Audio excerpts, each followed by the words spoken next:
तो आपका स्वागत है फिर से एक नए मूवी में। नया मूवी का नाम है ओडेला 2 और इसके स्टार कास्ट में आपको तमन्ना भाटिया, हेमा पटेल और वशिष्ठ एनसी देखने को मिलेंगे। और इसका रिलीज डेट 17 अप्रैल 2025 है। IMDb रेटिंग 5.3 है। तो ये मूवी शुरू होता है कि एक स्कूल छात्रा को रेलवे ट्रैक पर चलते हुए दिखाया गया है, जो प्रेत बाधित और राधा का सिर लेकर चल रही है, और वह सभी को भयभीत करते हुए पुलिस स्टेशन की ओर चल देती है।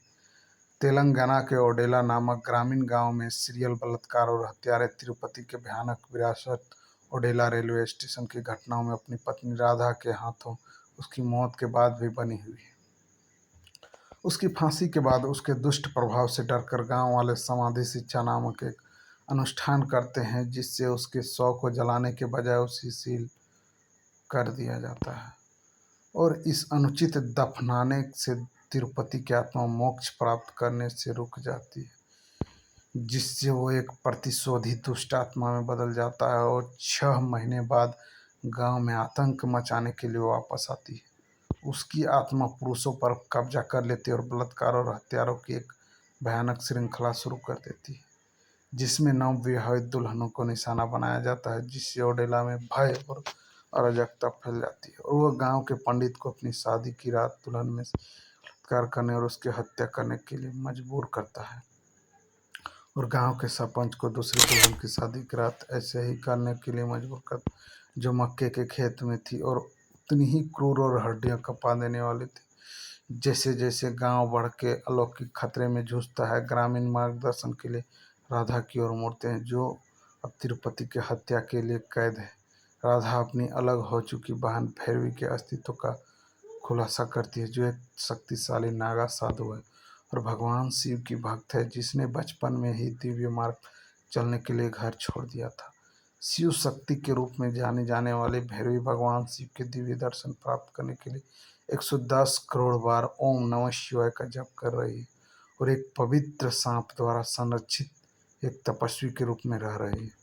भैरवी फिल्म के इंटरवल से ठीक पहले ओडेला पहुंचती है, जो उसकी नाटक के प्रवेश है, जहां वह कई शराबी क्रूर लोगों की पिटाई करती है और शायद उन्हें मार भी देती है, जो कुछ निर्दोष गायों को पीट रहे थे और उन्हें मारने की कोशिश कर रहे थे, जिससे ओडेला के गांव के लोगों में मोक्ष की उम्मीद जगी। बहुत विनती करने के बाद वो ओडेला आने का फैसला करती है, और वह आत्मा की अराजकता का सामना करती है और यह उजागर करती है कि तिरुपति की दुष्ट शक्ति गांव के पुरुषों को अपने अपराधों को जारी रखने के लिए प्रेरित कर रही है। एक स्थानीय मुस्लिम बाबा मुरली शर्मा की सहायता से, जो अजीब तरह से उदाहरण देता है और हिंदू धर्म ग्रंथों का बहुत ज्ञान रखता है, भैरवी आत्मा की पकड़ को कमजोर करने के लिए अनुष्ठान करती है।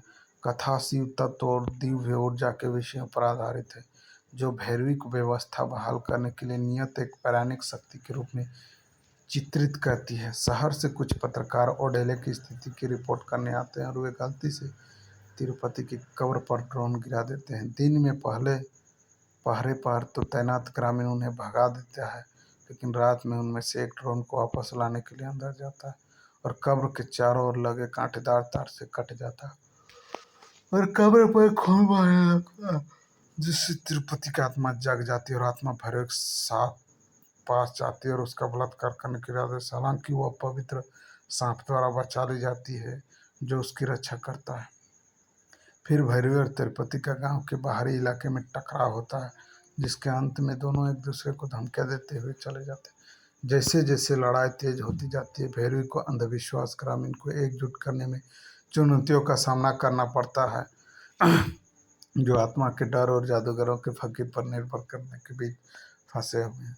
तिरुपति की आत्मा आतंक का एक बाउंडर फैलाती है, जिसमें एक विश्वरूपम अभिव्यक्ति भी शामिल है, जो गांव को कगार पर धकेलती है, और वह बताता है कि उसने शैतान की पूजा की है और अब वह 5 तत्वों को नियंत्रित करता है: पृथ्वी, अग्नि, जल, वायु और आकाश। वो ओडेला के चारों ओर एक सीमा खींचता है।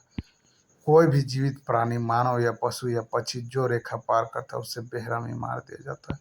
वो किसी भी स्कूल, अस्पताल या काम पर जाने से मना करता है, कहता है कि कोई भी फसल नहीं उगेगा, ओडेला को कब्रिस्तान में बदलने की कसम खाता है।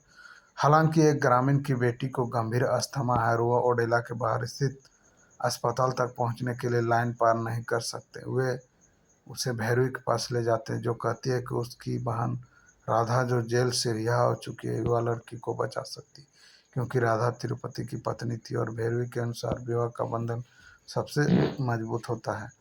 जबकि राधा तैयार होकर तिरुपति का ध्यान भटकाने के लिए उसकी कब्र पर जाती है, भैरवी उसकी आत्मा को कमजोर करने के लिए लाउड स्पीकर पर ओम नमः शिवाय का जाप करती है, जिससे रेखा कमजोर हो जाएगी। हालांकि एक रेतीला तूफान शुरू हो जाता है, संभवतः तिरुपति और अस्थमा से पीड़ित लड़की के पिता रेखा पार करने के ठीक पहले बिजली की आपूर्ति काट दी जाती है और इससे लाउड स्पीकर का प्रसारण बंद हो जाता है और तिरुपति फिर से उठता है और वो लड़की को अपने वश में कर लेता है। राधा का सिर काट देता है और उसे लेकर रेलवे ट्रैक से होते हुए पुलिस स्टेशन चला जाता है। ठीक वैसे ही उसे प्रीक्वल मूवी से शेर के साथ, और यह दृश्य शुरुआत दृश्य का उदाहरण। जब राधा के शरीर को जलाया जा रहा था, तब भैरवी सामने तिरुपति की आत्मा प्रकट हुई और उसने उससे कहा कि अगर वह अपना ब्रह्मचर्य और भगवान शिव की भक्ति त्याग दे, शादी कर ले, तो उसे अपना शरीर दे दे, तो वह गांव को छोड़ देगा। कोई और रास्ता न देखकर वह सहमत हो गई। उसने उसे दुल्हन के तैयार रहकर उसके पास आने को कहा। गांव वाले उसे रोकने की कोशिश करते हैं और उसे कहते हैं कोई भगवान नहीं है, लेकिन वह अड़ी हुई तैयार होने से पहले वह स्थानीय मुस्लिम बाबा मुरली शर्मा को देखती है और उससे ओम शिवाय कहती है और उससे हाथ के इशारे से कपाल मोक्ष संकेत मिलता है, जिसे प्राप्त करने से तिरुपति की आत्मा नश्वर क्षेत्र से मुक्त हो जाएगी।